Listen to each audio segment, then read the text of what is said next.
Okay, listen up everybody.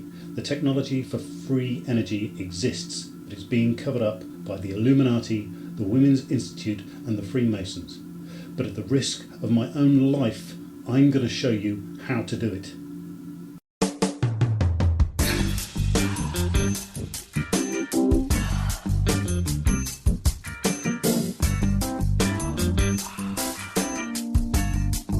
Greetings, Netzians.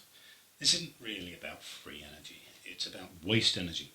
I've already made a short, really crap video of a Seebeck effect fan that I made for our wood burning stove, which turns waste heat directly into electricity to turn a fan and circulate the air around the wood burner more efficiently.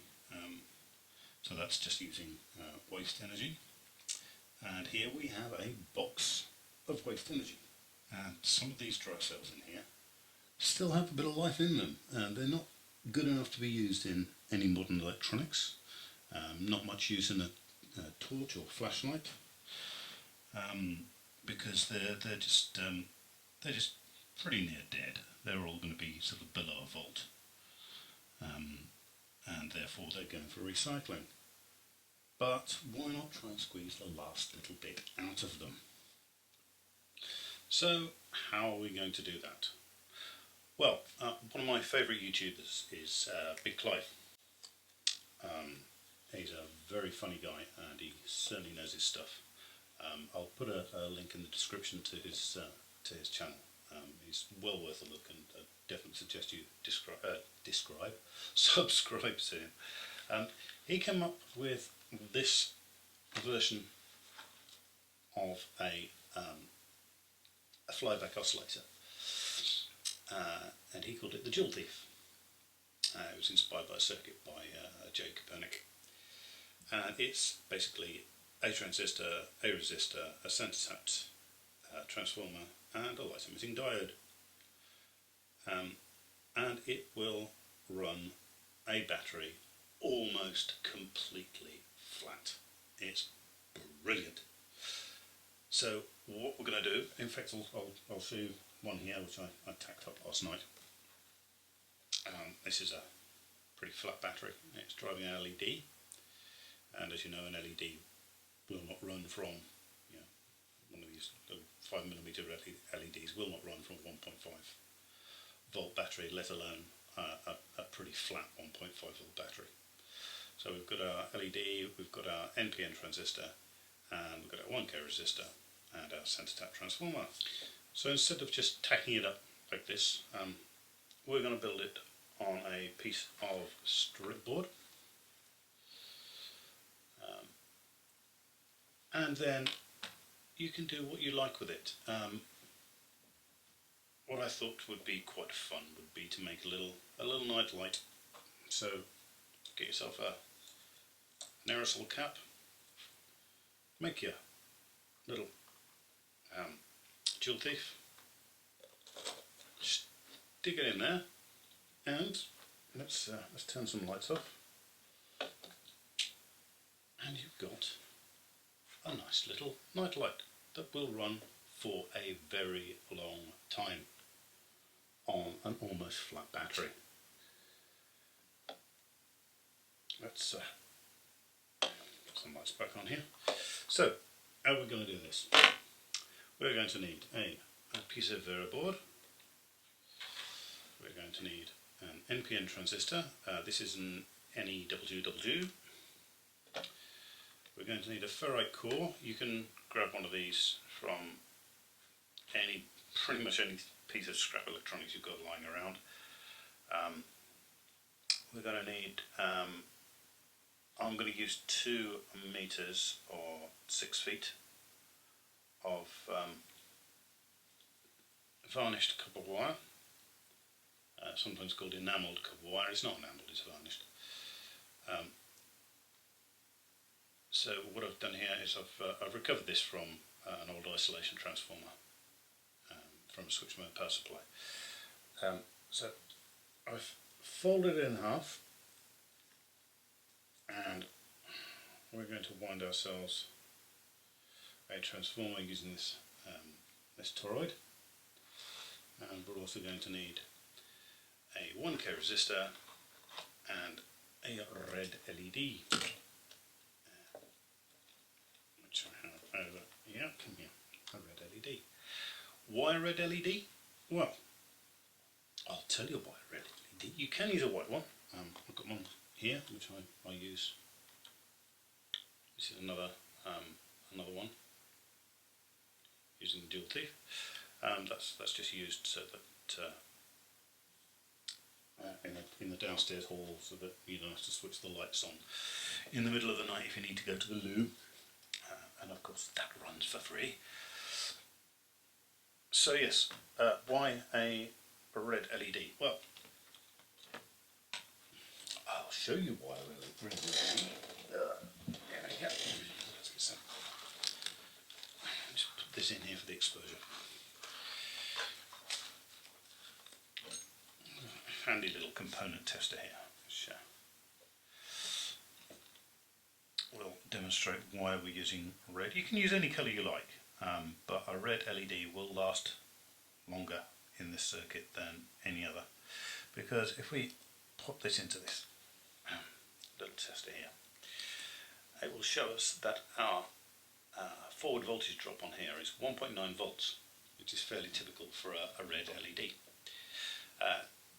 If it goes much below 1.8, it isn't going to glow, and therefore isn't much use.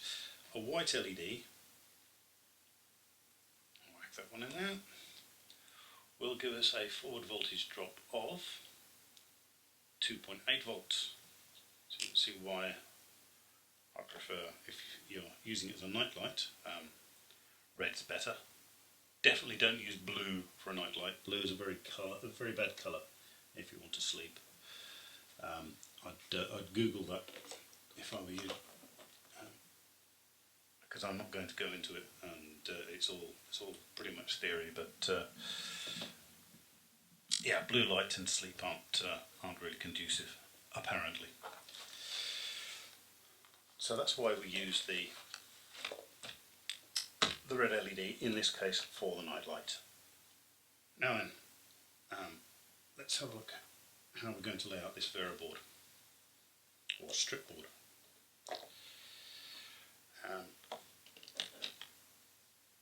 What are we going to use? We're going to use 1, 2, 3, 4, 1, 2, 3, 4. Let's give ourselves 5.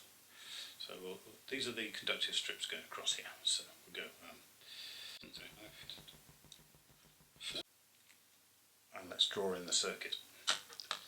Now you can use any general purpose NPN transistor. And let's actually go back to the original circuit. A handy tip for young players is how to tell the difference in a circuit between an NPN and a PNP resistor. Well, it's denoted by the triangle on the resistor. And the simple way to remember if it's an NPN or a PNP is this is NPN because it's not pointing in. Simple as that. So this is an NPN transistor, NE02-E02. And if you want to know, you can just look up the pinouts for this. Just Google it and you'll come up with images which will show you the pinouts for this. I'm going to show you with the component tester here. So we've got pins 1, 2, 3, and it shows us here pin 1 is emitter, pin 2 is the base, and pin 3 is the collector. Now this strip board layout will work for any general purpose NPN transistor which has the base in the middle. If the collector and emitter are swapped around the other way, all you do is rotate the transistor 180 degrees. In this case, what we're going to need to do is we're going to need to put this transistor in here with the, I'll put it in here, that way around. So we've got emitter, base and collector, and we are going to connect our diode across our resistor across here. That's our 1K resistor, which goes to the base, and we are going to connect our transformer at the first winding. We're going to put here, and our second winding is going to go to the collector, which is up here. So we're going to put that in here, and this is our centre tap. Our battery, our LED is going to go across the emitter and the base, the emitter and the collector. God, I'll get this right in a minute.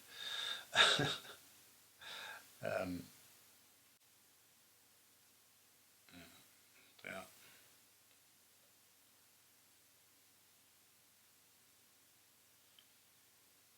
There's our LED.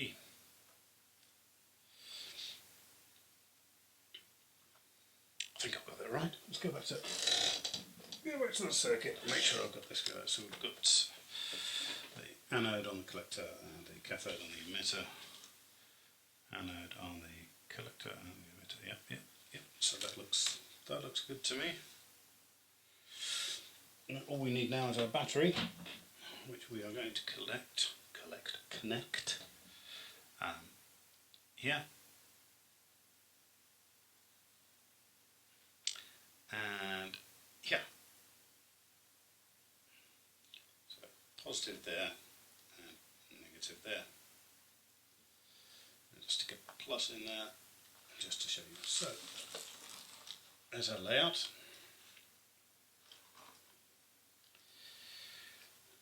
I'll write the values in here. So this is a 2N2 NPN. This is a 1K resistor. There's a red LED.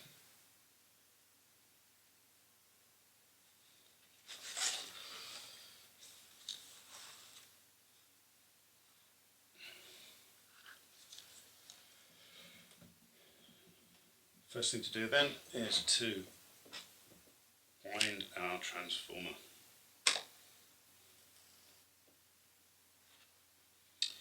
We grab our ferrite core and our 2 metre or 6 foot piece of wire, fold it in the middle, and we're going to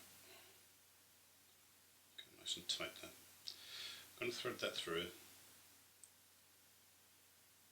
and I'm going to grab the ends.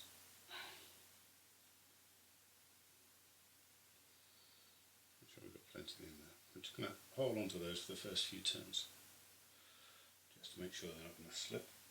And we're going to try not to get any kinks in here, and we're going to try to keep the windings nice and straight. Doesn't need to be perfect, it just needs to coil round. I've already knotted that up, look at that. Gah, what an amateur.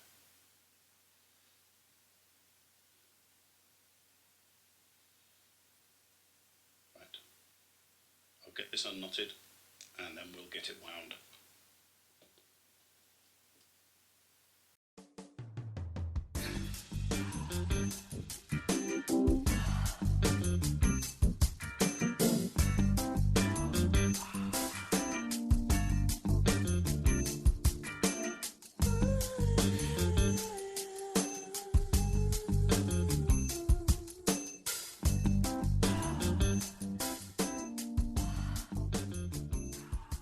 So there we have it. I didn't use all the wire, probably about 30 or 40 turns on there in total. So if we cut off the excess here, we will end up with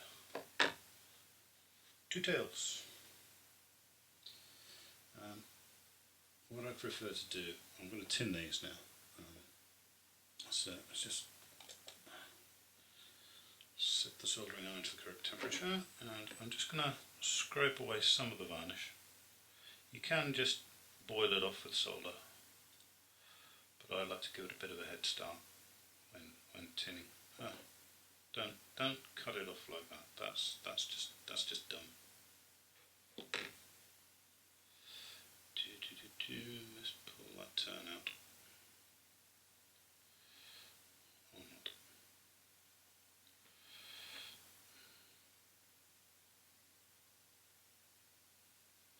Let's scrape a bit of the varnish off to give it a head start.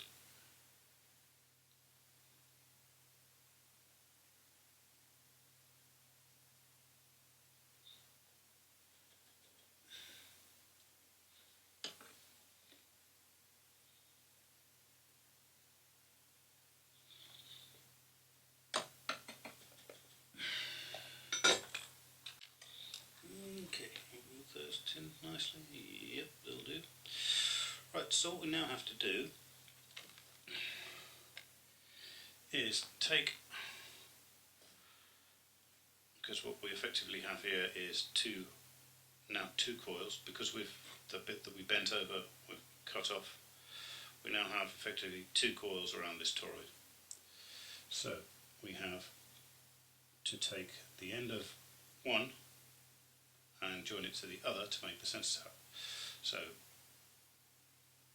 let's meter this out.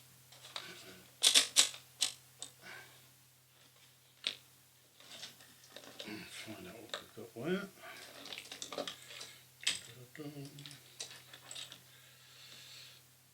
So we have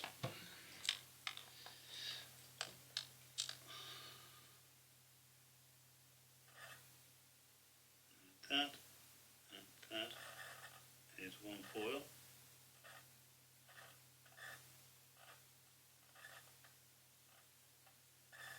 Just bend that out of the way. So that and that will be the other coil. This is a really crap meter I'm using, by the way. The continuity tester is rubbish. We still have continuity there. So we need to connect. Make sure we've got no continuity there with that one. Just checking for short circuits basically. There's no continuity there. We're going to connect these two together. So these two will bend out of the way.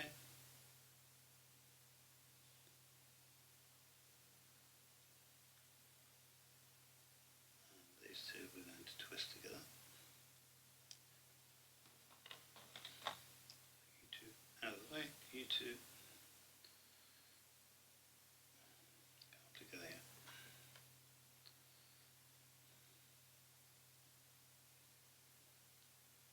And that is now our centre tap. That's our transformer wound. Let's go back to the Vera board layout, or strip board layout. Right, smallest components first.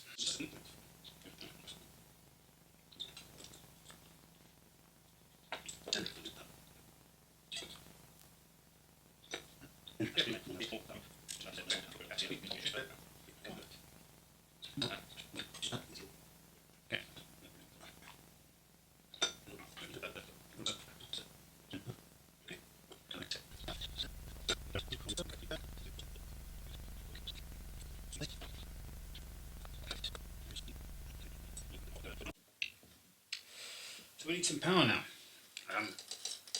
What I'm going to do in this case is I'm going to use this so we can demonstrate with different batteries more easily.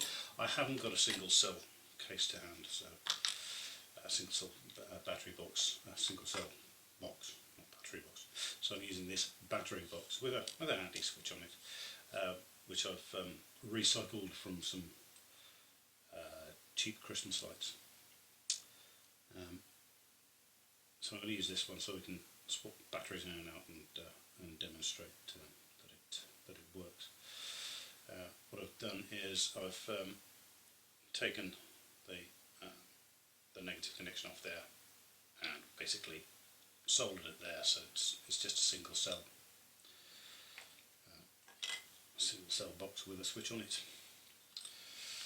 So I've left the positive longer than the negative, just to make sure I've got that right. That is the positive, and yes, it's on the negative. So positive goes into where the centre tap is, which is this one here.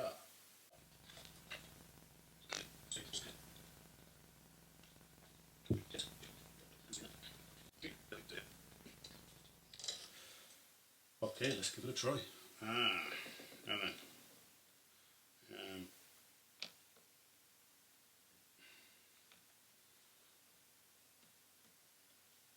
Let's see, what should I do? Let's get a meter in here. Rather than using the bench meter, which would involve me using another camera, and I'm basically just a lazy person. Okay. Here's our meter, here's our battery, and what voltage have we got across here? Less than 1 volt,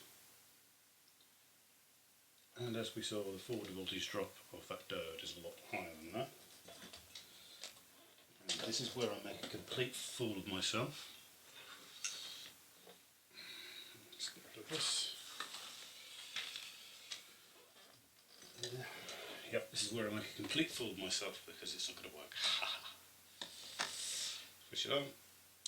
Hey, look at that. So now we can put our.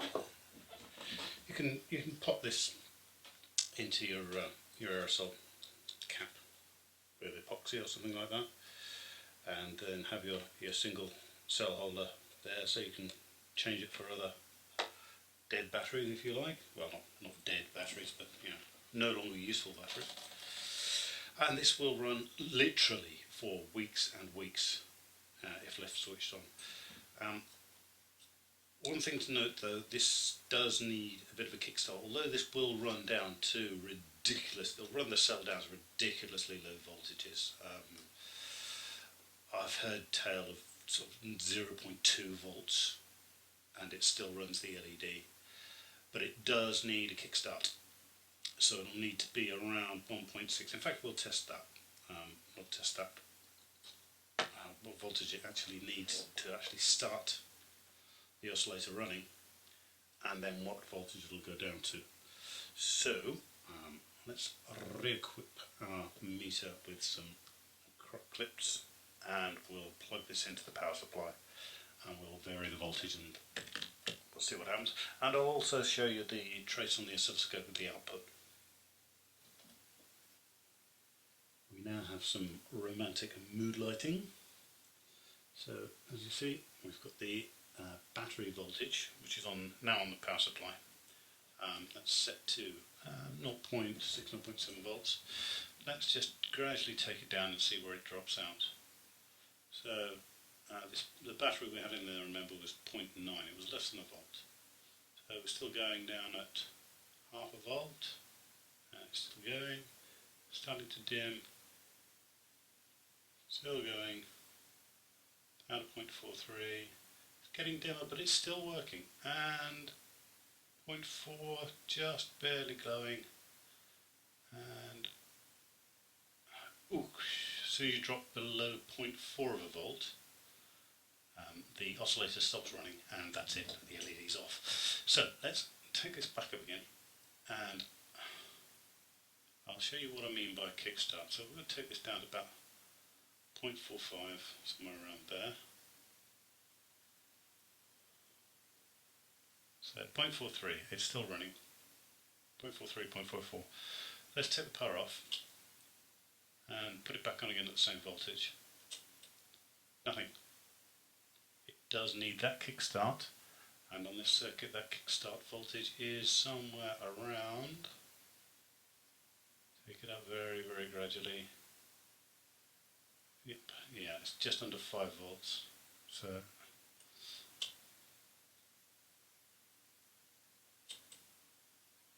.95, yeah, 4. 96, I think that came in at. Don't think we're going to be able to get that finer control on this power supply. So yeah, we'll say it needs half a volt to kickstart it, but it will. The oscillator still runs all the way down to 0.4 of a volt, and as soon as you drop below 0.4, that's it. The oscillator stops. Nice little circuit. I hope you enjoyed that. If you'd like to see more fun little projects like this, please let me know in the comments, and thanks for watching.